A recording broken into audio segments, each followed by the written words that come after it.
Story of the men that build them, the pylon men.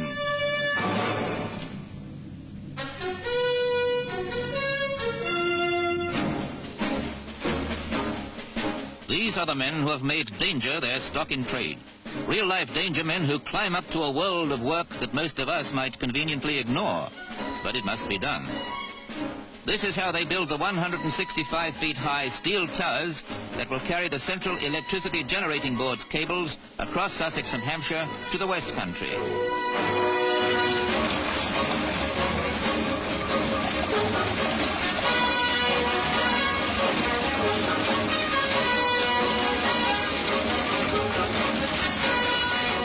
I'd say that the pylon men work above the ground level controversy that goes on before the plans for Britain's power gets the go-ahead.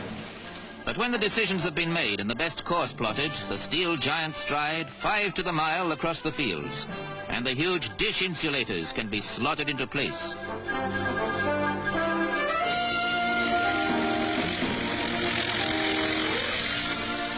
It's a long haul, and this is all weather work, seriously hampered by mud and rain. But on average, the pylon men complete 2.5 miles of their route every week.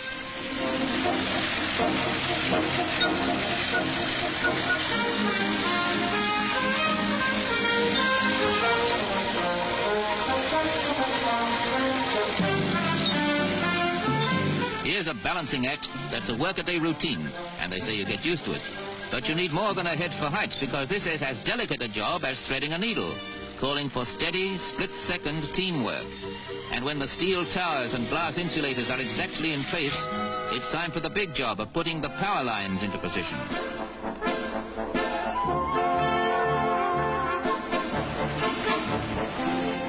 This is a hard slog that usually goes on miles from anywhere, so the pylon men have to be self-supporting and keep the tools of the trade with them on the spot, which means giant cable drums have to keep rolling across country as the towers go on ahead.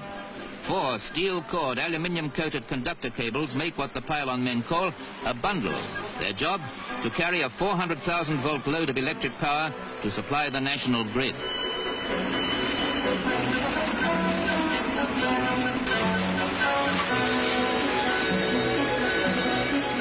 There's no room for a wayward wire, so the job of pulling the conductor cables up into place is a radio-controlled operation, fined down to the last millimeter, so that the bundle is stringed, as they call it, through the insulator at exactly the right tension, sometimes a tense moment.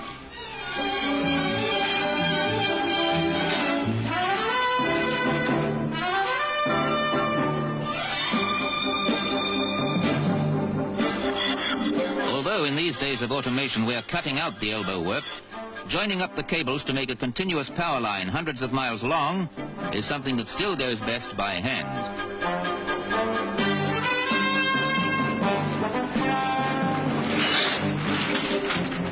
Putting cables underground costs 10 times the price of pylon power. When the railways were first laid down, it was feared the flaming hot coals would burn up the whole of Britain. Now the age of steam is over, people are more concerned that we've lost our railway heritage. In days to come, pylons too may have their champions, eager to preserve them as historic monuments. But the job of spacing the cable goes on, calling for a high wire act that would thrill any circus audience.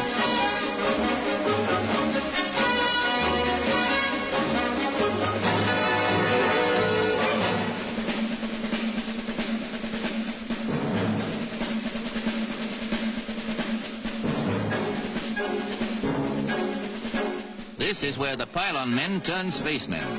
So the wires don't bang together and short the whole system. They're kept apart by flexible spacers, what you might call keeping up the high tension.